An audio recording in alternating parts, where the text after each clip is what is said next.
নমস্কার। আজকের গল্প নরেন্দ্রনাথ মিত্র রচিত আয়না। মাস তিনেক আগে সন্ধ্যার পর বউবাজার স্ট্রিটের একজন বন্ধুর ফার্নিচারের দোকানে বসে গল্প করছিলাম। উত্তর দক্ষিণে লম্বা দোকানটির বেশিরভাগ জায়গা সরোজ গুদামের কাজে লাগিয়েছে। নানা প্যাটার্নের খাট, চেয়ার, আলমারিতে সেই গুদাম ভর্তি। দোরের সামনে যে অল্প একটু জায়গা রয়েছে সেখানে ছোট্ট একটি টেবিল, সরোজের কাউন্টার। আমরা সেই টেবিলের ধারে দুখানা চেয়ারে পাশাপাশি বসে সুখ দুঃখের কথা বলছিলাম। বাইরে টিপ টিপ করে বৃষ্টি হচ্ছে, ফোঁটা কখনো ছোট কখনো বড়। বৃষ্টিটা একটু জোরে শুরু হতেই সরোজ দোর বন্ধ করে দিল, বলল, কাণ্ড দেখো, এক ঝাপটায় সব ভিজিয়ে ফেলল। কার্তিকের শেষে এমন বদরসিক বৃষ্টি আর দেখেছ? বন্ধুর সেই বিরক্তিটুকু আমি উপভোগ করলাম। তারপর উঠে দাঁড়িয়ে বললাম, এবার যাই।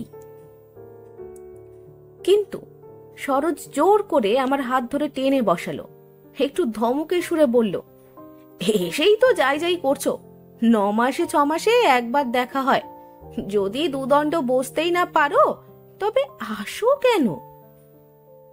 তারপর হেসে নরম গলায় বলল, বসো আর একটু, মন মেজাজ খুব খারাপ। যা ওয়েদার চলছে তাতে কবে যে ফের খদ্দেরের মুখ দেখবো কে জানে। বললাম, তোমার গলায় সত্যিই বিরহের সুর ফুটছে। আমার কথা শেষ না হতেই দরজায় টোকা পড়ল। আমি গলা নামিয়ে বললাম, দেখো, তোমার খদ্দের বোধহয় এবার একজন এলেন। সরোজ উঠে দাঁড়িয়ে বলল, আসুন, দোর খোলাই আছে। প্রায় সঙ্গে সঙ্গে সশব্দে দরজা ঠেলে এক ভদ্রলোক ঘরে ঢুকলেন। আমি একটু চমকে উঠে তার দিকে তাকালাম। ভদ্রলোকের বয়স বছর 40-42 হবে, লম্বায় প্রায় 6 ফুট, বেশ সুপুরুষ, গৌরবর্ণ চেহারা, নাক চোখ টানা টানা। শুধু সুপুরুষই নন, ভদ্রলোক বেশ শৌখিন, গায়ে গরদের পাঞ্জাবি, পরনে মিহি কোচকানো ধুতি। এইটুকু পথ আসতেই বেশ একটু ভিজে গেছেন। এমন একজন সুদর্শন পুরুষকে দেখেও আমার বন্ধু সরোজ খুব খুশি হয়েছে বলে মনে হলো না, বরং তাকে যেন একটু অপ্রসন্নই দেখালো। সরোজ গম্ভীর স্বরে বলল, বসো নিরঞ্জন, এই বৃষ্টি বাদলের দিনেও বেরিয়েছ?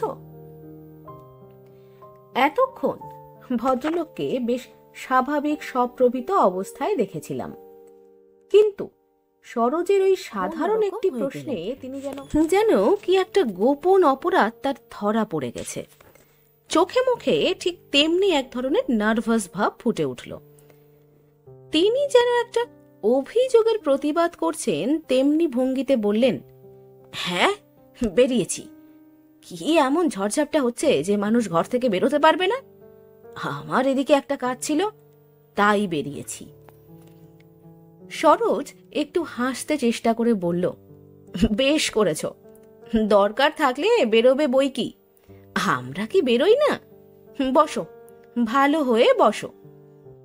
কিন্তু লক্ষ্য করলাম ভদ্রলোকের মধ্যে যেন কিসের একটা চাঞ্চল্য ভাব আরম্ভ হয়েছে। তিনি তাকে জোর করে চাপতে চেষ্টা করছেন, কিন্তু কিছুতেই পেরে উঠছেন না। মনে হলো তিনি যেন একবার উঠে বেরিয়ে যেতে চেষ্টা করলেন, কিন্তু না পেরে হতাশ হয়ে বসে পড়লেন। তাকে জোর করে কেউ উঠতে দিচ্ছে না, তার ইচ্ছার বিরুদ্ধে আটকে রাখছে। তার ভাবভঙ্গি দেখে কেমন যেন একটা অপ্রকৃতিস্থ বলে মনে হলো। তারপর হঠাৎ তিনি বললেন, সেই আয়নাখানা কোথায়? বিক্রি হয়ে গেছে? সরোজ তার দিকে তাকিয়ে বলল, আমি জানতুম, তুমি এ কথাটি ঠিক জিজ্ঞেস করবে, তুমি এর জন্যই এসেছো।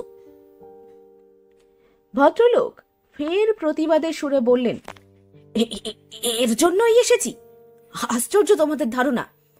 আমার একটা জিনিস তোমাকে বিক্রি করতে দিয়েছি, সেটা তুমি বিক্রি করলে কি করলে না জিজ্ঞেস করলেই তা দোষের হয়ে গেল। সরোজ শান্তভাবে বলতে চেষ্টা করল, আমি কি বলেছি দোষের? তুমি এত চটছ কেন? সত্যি তো, তোমার জিনিসের কথা তুমি একবার কেন 1000 বার জিজ্ঞেস করতে পারো, তাতে কিছুই দোষের নেই। ওই তো তোমাদের সেই ড্রেসিং টেবিলটা রয়েছে, এখনো বিক্রি করতে পারিনি। ভেবো না, দরদাম হচ্ছে, একদিন বিক্রি হয়ে যাবে। আমার ভাবার কি আছে? বলে ভদ্রলোক চেয়ারে চেপে বসে রইলেন। তারপর যেন নিজের অনিচ্ছা সত্ত্বেও উঠে পড়লেন। ধীরে ধীরে গিয়ে দাঁড়ালেন ড্রেসিং টেবিলটার সামনে। এতগুলি ফার্নিচারের মধ্যে আমি সেই টেবিলটাকে এতক্ষণ লক্ষ্যই করিনি। তিনি গিয়ে দাঁড়াতে এবার ড্রেসিং টেবিলটা আমার চোখে পড়ল।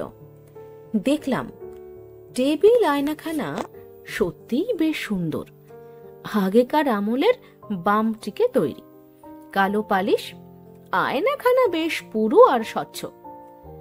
আমি ফার্নিচার ডিলার নই, এসব জিনিস তেমন ব্যবহারও করিনি, তবু বুঝতে পারলাম জিনিসটা বেশ দামি। আজকাল এ জিনিস খুব সুলভ নয়।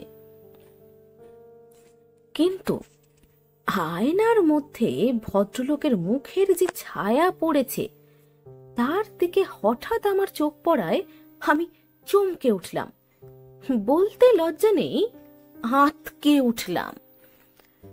এমন বিবর্ণ ভীত মুখ আমি আর দেখিনি।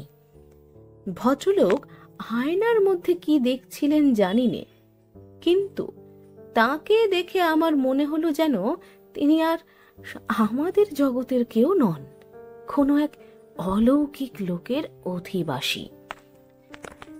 ভয় জিনিসটা বোধহয় সংক্রামক, নইলে তার ভয় আমাকে এমন ভয়ার্ত করে তুলবে কেন?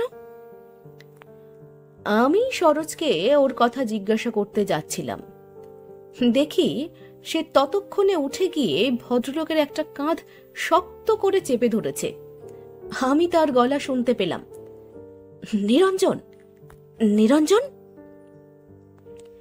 ভদ্রলোক ফিরে এবার তাকালেন, অস্ফুট স্বরে বললেন, কি বলছো? সরোজ ধমকের ভঙ্গিতে বলল, বলছি কি, হে তুমি এবার বাড়ি যাও, তোমাকে আর এখানে দাঁড়িয়ে থাকতে হবে না, বেশ রাত হয়ে গেছে। মাসিমা তোমার জন্য ভাববেন, বরানগর তো আর এখানে নয়, যেতেও তো সময় লাগবে, যাও এবার। ভদ্রলোক শান্ত বাধ্য ছোট ছেলের মতো বললেন, হ্যাঁ হ্যাঁ, যাই যাই, সত্যি রাত হয়ে গেছে, আমি খেয়ালই করিনি। তিনি এবার দরজার দিকে এগোতে লাগলেন, কিন্তু 2 পা যেতে না যেতেই আবার ফিরে এসে আমার বন্ধুর দিকে চেয়ে বললেন, সরোজ। সরোজ কোমল স্বরে বলল, বলো।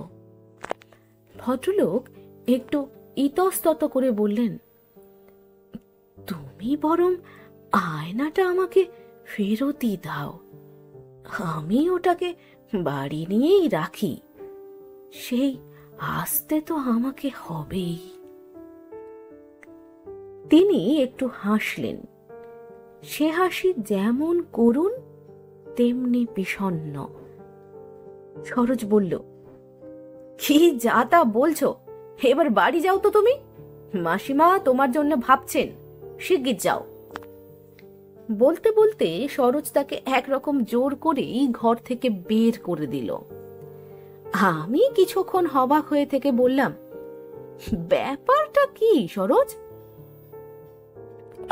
জন দুই পালিশওয়ালা ভিতরের দিকে বসে কি কাজ করছিল।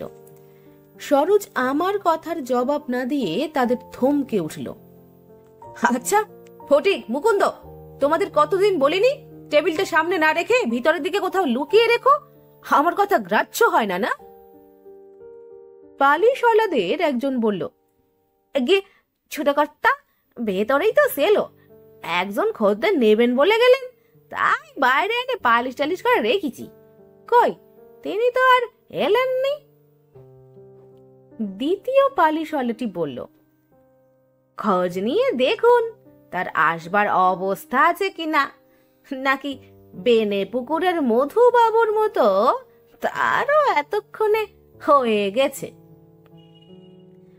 সরোজ ফের ধমক দিয়ে উঠল, কি যা তা বাজে কথা বলছো, নিজেদের কাজ করো তো। প্রথম জন বলল, এগে আমাদের ধমকানো যাই করেন ছোট কর্তা, আয়নাটাকে আপনি ঘর থেকে বিদায় করুন।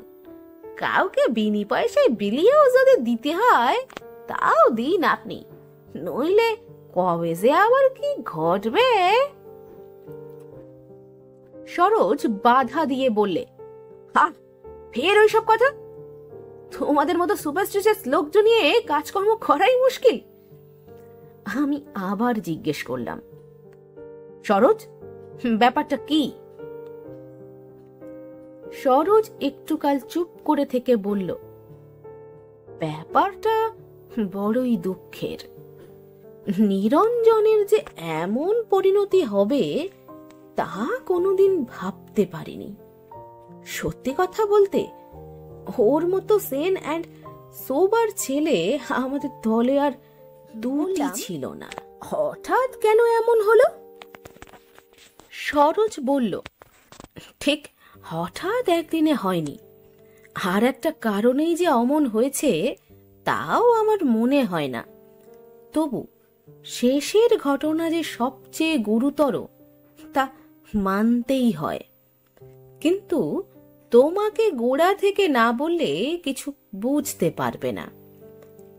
বললাম, হ্যাঁ, গোড়া থেকেই বলো। সরোজ তখন কাহিনীটা বলল। নিরঞ্জন হালদার সম্পর্কে আমার মাস্তুতো ভাই, কিন্তু আত্মীয়তার চেয়ে ওর সঙ্গে বন্ধুত্বের সম্পর্কটাই আমার বড় ছিল। আমরা এক স্কুলে এক ক্লাসে পড়েছি, কলেজেও একসঙ্গে ঢুকেছিলাম। আমি বছর দুই যেতে না যেতেই বেরিয়ে আসি, আর নিরঞ্জন ডিস্টিংশনে বিএ পাশ করে। মেসো মশাই ছিলেন নাম করা অ্যাটর্নি, তার ইচ্ছা ছিল নিরঞ্জন ল পড়ে, তাই কলেজে ভর্তিও হয়েছিল। কিন্তু মাস দুয়েক বাদেই ছেড়ে দিল, বলল, ধুর, ভাল লাগছে না। এই নিয়ে মেসো মশাইয়ের সঙ্গে ওর সামান্য ঝগড়াঝাটি হয়েছিল, কিন্তু সে এমন বেশি কথা নয়। তিনি ছেলেকে খুবই ভালোবাসতেন। একটা কড়া কথা বলে তিনি 3 বার গিয়ে পিঠে হাত বুলোতেন। কিন্তু এত আদর যত্ন সত্ত্বেও নিরঞ্জন বিগড়ে গেল। বিরাজ গাঙ্গুলি বলে নীরুর এক পিসে মশাই ছিলেন, ও তার খপ্পরে গিয়ে পড়ল। নীরুর পিসিমা অল্প বয়সে মারা গিয়েছিলেন। বিরাজবাবু আর বিয়ে করেননি, কিন্তু আর সবই করেছেন। জীবনটাকে উড়িয়ে পুড়িয়ে না দেখলে তার রসটা পুরোপুরি ভাবে পাওয়া যায় না, এই ছিল তার বাণী। নীরু তার মন্ত্র শিষ্য হলো। তার সঙ্গে শেয়ার মার্কেটে যায়, রেসের মাঠে যায়, ফিরে এসে বসে পড়ে। খরচটা পিসে মশাই যোগান। কিছুদিন মেসো মশাই রাগ করে অভিমান করে রইলেন। তারপর আত্মীয় স্বজন বন্ধু বান্ধবের পরামর্শে জোর করে নিরঞ্জনের বিয়ে দিলেন। জোরটা অবশ্য ধমকের জোর নয়, চোখের জলের জোর। তাছাড়া যে মেয়েকে তিনি পছন্দ করেছিলেন সে অসাধারণ সুন্দরী। তাকে দেখে নিরঞ্জনের নিজেরও মন টলল। বিয়ের পর নিরঞ্জনের বাইরের উদ্দামতা কমে এলো। আমরা বললুম, সুন্দর মুখের জয় সর্বত্র। এদিকে নিরঞ্জনের সেই মন্ত্রগুরু পিসেমশাই মারা গেলেন। খবরটায় আমার মেসোমশাই খুব নিশ্চিন্ত হলেন, কিন্তু তার শান্তি বেশি দিন টিকল না। নিরঞ্জন আবার বাড়াবাড়ি শুরু করলো। এবারকার বাড়াবাড়ির জন্য শুনলুম মীরা বৌদি দায়ী।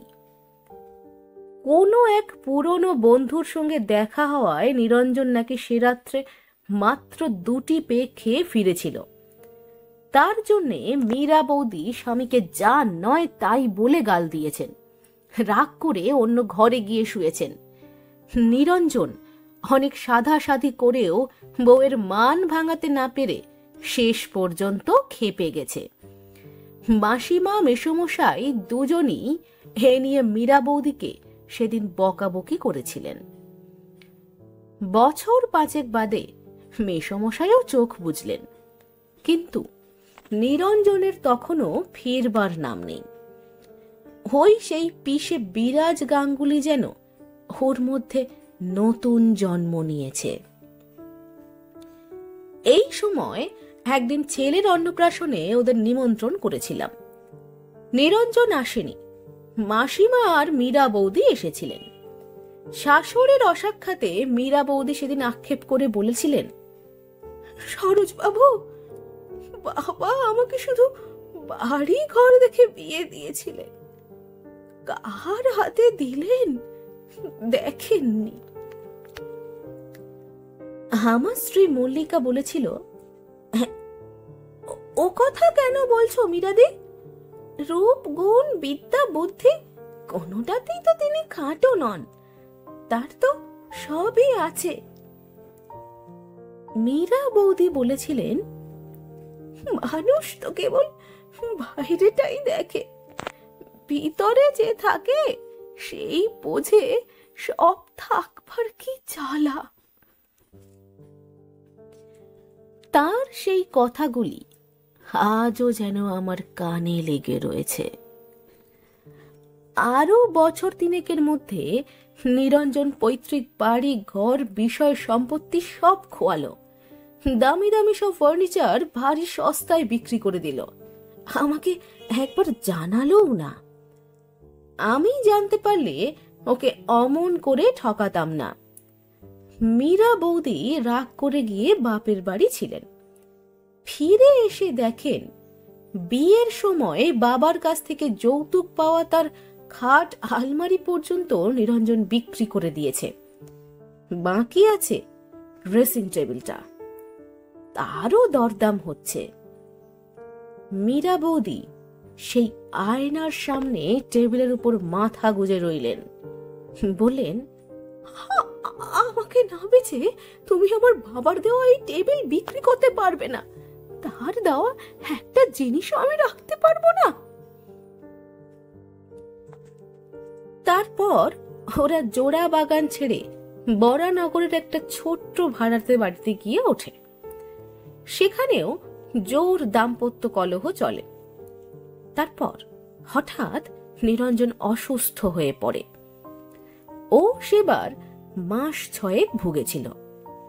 মাঝে মাঝে আমি যেতাম আর দেখতাম মীরা বৌদির সেবা শুশ্রূষা।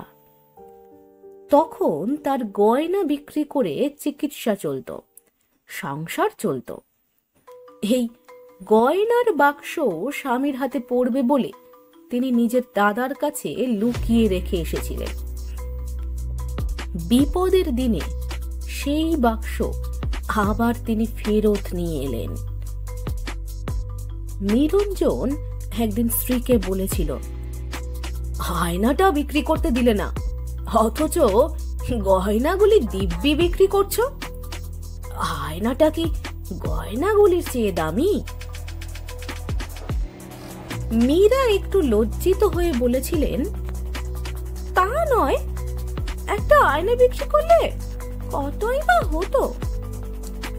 কিন্তু নিরঞ্জন আর মাসিমার কাছে শুনেছি আয়নার উপর মীরা বৌদির একটু বেশি রকম দুর্বলতা ছিল। গয়নাগাটি তিনি বেশি পরতেন না, কিন্তু সময় পেলেই যখন তখন আয়নার সামনে গিয়ে দাঁড়াতেন। এক দৃষ্টিতে নিজের ছায়ার দিকে চেয়ে থাকতেন। কি দেখতেন, কি ভাবতেন তিনিই জানেন। যে রূপে স্বামীকে মুগ্ধ করতে পারেননি, সেই রূপকে তিনি কি চোখে দেখতেন তা জানি নে। নাকি নিজের ছায়ার দিকে তাকিয়ে নিজেকেই বলতেন, আরো শক্ত হও, ধৈর্য ধরো। নিরঞ্জন সুস্থ হয়ে উঠল। ডাক্তার শাসন করে বলেছিলেন, এর মদ ধরলে আর বাঁচবেন না। অনেক কষ্টে লিভারটিকে রক্ষা করেছি, আর অত্যাচার করলে সইবে না। তবু মদের জন্য নিরঞ্জনের মন চঞ্চল হয়ে উঠত। কিন্তু উঠলে হবে কি? আর সেই অর্থও ছিল না, সামর্থ্যও ছিল না। মৃদু মোলায়েম নেশা হিসেবে মীরা বৌদি তাকে নাকি একসময় ভাঙের শরবত করে দিতেন। নেশার সময়টাকে পার করে দেওয়ার জন্যে সেজে গুজে স্বামীর কাছে গল্প করতে বসতেন। সুস্থ হওয়ার পর নিরঞ্জনের হঠাৎ সুমতি হলো। এতকাল বাদে চাকরির খোঁজে বেরোলো নিরঞ্জন। একটা ইন্স্যুরেন্স অফিসে ভালো চাকরি পেল। চেহারা আছে, ডিগ্রি আছে, বলতে কইতে পারে, পাবে না কেন? খবর শুনে মীরা বৌদিকে কনগ্রাচুলেট করে এলাম। বললাম, আপনার ক্ষমতা আছে, আপনি ছাড়া ওকে আর কেউ ফেরাতে পারতো না। মীরা বৌদি স্মিত মুখে চুপ করে রইলেন। বছরখানেক ভালোই কাটল, কিন্তু তারপর তার সে সুখ বেশি দিন সইল না। নিরঞ্জনকে নতুন নেশায় ধরল। মদ নয়, মদের চেয়েও মারাত্মক। রেখা চ্যাটার্জি নামে 22-23 বছরের একটি মেয়ে নিরঞ্জনদের অফিসে টাইপিস্টের কাজ করে। তাকে নিরঞ্জনের চোখে পড়ল। আমি সে মেয়েটিকে দেখেছি। দেখতে কালো, রোগা, ঢ্যাঙা চেহারা। তার মধ্যে নিরঞ্জন কি যে দেখেছে সেই জানে। আমরা টাইপিস্ট আর তার নাম জড়িয়ে নানা কথা শুনতে লাগলাম। ছুটির পর নিরঞ্জন সরাসরি বাড়ি আসে না। রেখাকে নিয়ে বেড়াতে বেরোয়, সিনেমায় যায়, থিয়েটারে যায়, নানা রকম শৌখিন জিনিস কিনে প্রেজেন্ট করে। মাইনের বেশিরভাগ টাকাই নাকি তার এইভাবে ব্যয় হয়ে যায়। আর এই নিয়ে স্বামী স্ত্রীর মধ্যে দিন রাত ঝগড়া চলে। সত্যি বলতে কি, মেয়ের দিকে নিরঞ্জনের আগে ঝোঁক ছিল না। সে মদেই খুশি থাকতো। মীরা বৌদি তখন নাকি বলতেন, তুমি বরং অন্য মেয়েকে ভালোবাসো, তা আমার সইবে, কিন্তু মদের গন্ধ আমি সইতে পারবো না। কিন্তু এখন তিনি টের পেলেন, মদের গন্ধের চেয়ে অন্য মেয়ের গন্ধ আরো কটু। এই নিয়ে ঝগড়াঝাটি খুব চলতে লাগলো। তারপর কথার মুখে নিরঞ্জন একদিন বলে বসলো, আমার যা খুশি তাই করব, আমি বিয়ে করব রেখাকে, আমি ছেলে মেয়ে চাই, তোমার দ্বারা তো আর হবে না।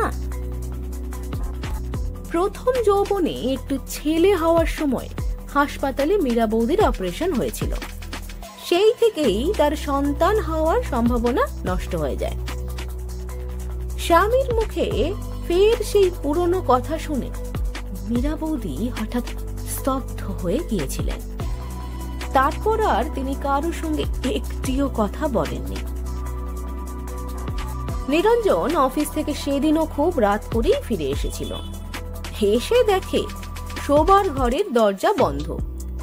অনেক অনুনয় বিনয় রাগারাগির পরেও দরজার পাট না খুলে নিরঞ্জনের জন্য সেই রাত্রে তাকে তার মায়ের ঘরে আশ্রয় নিতে হয়। পরদিন ভোরে মিস্ত্রি ডেকে ভেঙে ফেলে দরজা। দেখা যায় কড়ি কাঠে ফাঁস লাগিয়ে মীরা বৌদি ঝুলছেন। তার পায়ের কাছে পড়ে রয়েছে ড্রেসিং টেবিলের আয়না। এই দৃশ্য দেখে নিরঞ্জন স্তব্ধ হয়ে যায়। মাসিমা চিৎকার করে উঠল। বাপ মা মরা সুলতা নামে 14-15 বছরের একটি ভাইজি থাকতো তার কাছে, সে মূর্ছা যায়। তারপর যা ঘটতে লাগলো সবই গতানুগতিক। আমার স্ত্রী একদিন মাসিমার সঙ্গে দেখা করতে গিয়ে শুনে এলো সুলতা নাকি ও বাড়িতে আর থাকতে চাইছে না। নিরঞ্জন অফিসে বেরিয়ে গেলে ঘরখানা সাধারণত বন্ধই থাকে। সেদিন বিকেলবেলায় সুলতা ঘর ঝাড় দেওয়ার জন্যে যেই দরজা ঠেলে ভিতরে ঢুকেছে, কে যেন তাড়াতাড়ি আয়নার সামনে থেকে সরে গেল। আরেকদিন সন্ধ্যার একটু আগে মাসিমা ওই ঘরের পাশ দিয়ে যাওয়ার সময় চিরুনিতে চুল আঁচড়াবার শব্দ শুনতে পেলেন।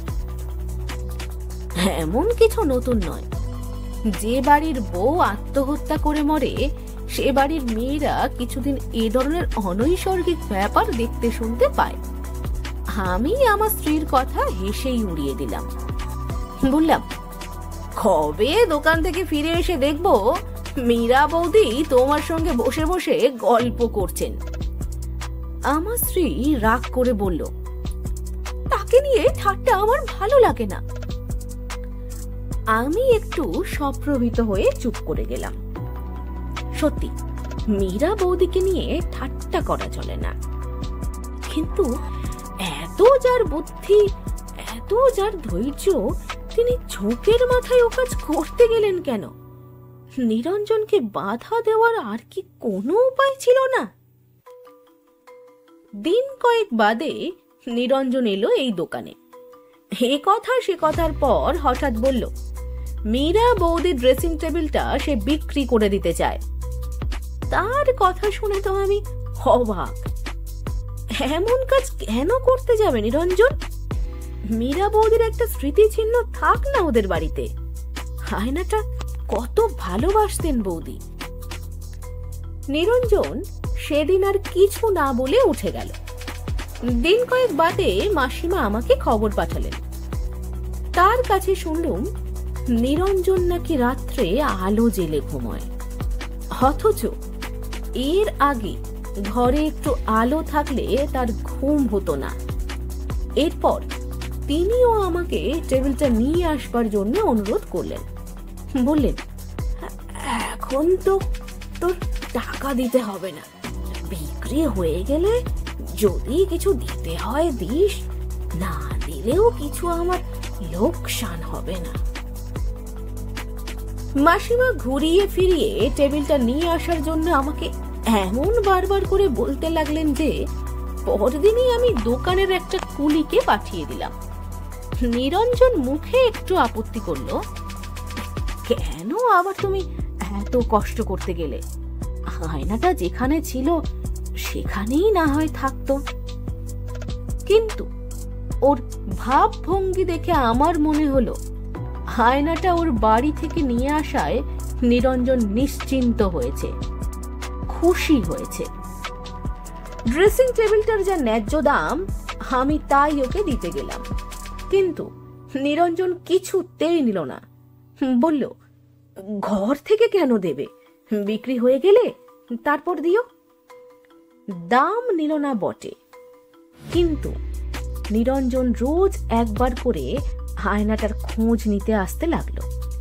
জিনিসটা বিক্রি হয়েছে কিনা, কেউ এসে দরদাম করে গেছে কিনা, রোজ এক প্রশ্ন। মাসিমা আরেকদিন খবর নিলেন, বললেন, নীরুর এবার একটা বিয়ে টিয়ে দে। কথাটায় আমি একটু আঘাত পেলাম। এই সেদিন মীরা বৌদি মারা গেলেন, তাও সাধারণ মৃত্যু নয়, আর এরই মধ্যে মাসিমা ছেলের বিয়ের প্রস্তাব করছেন। মাসিমা আমার মনের ভাব বুঝতে পেরে বললেন, একা এক ঘরে থাকতে বোধহয় ভয় হয়, সারা রাত ঘুমোয় না। আমি বলি, আমি এসে তোর কাছে থাকি, কিন্তু তাতেও রাজি হয় না। বিয়ে দেওয়া ছাড়া আর কি গতি আছে বল? ও নাকি তোকে ভালোবাসে, তুই তাকেই একটু বুঝিয়ে বল। এরপর সত্যিই আমি সেই রেখা চ্যাটার্জির সঙ্গে দেখা করলাম। খুব বেশি ভূমিকা না করেই বললাম, আপনি বোধহয় দুর্ঘটনার কথা সব শুনেছেন। মেয়েটি ঘাড় নাড়ল। বললাম, মাসিমার ইচ্ছা আপনারা তাড়াতাড়ি বিয়ে করুন। রেখা বলল, তা হয় না। কেন? আপনিও কি ভূতের ভয় করেন নাকি? রেখা এবার চোখ তুলে আমার দিকে তাকালো, বলল, না, ভূত নয়, ভূতে পাওয়া মানুষকে আমার ভয় সবচেয়ে বেশি। আমার বন্ধু তার কাহিনী শেষ করল। আমি চুপ করে রইলাম। রেখা চ্যাটার্জির কথা যে কত সত্যি তা আমি একটু আগেই টের পেয়েছি। বৃষ্টির জোরটা একটু কমে এলে আমি বন্ধুর কাছ থেকে বিদায় নিলাম।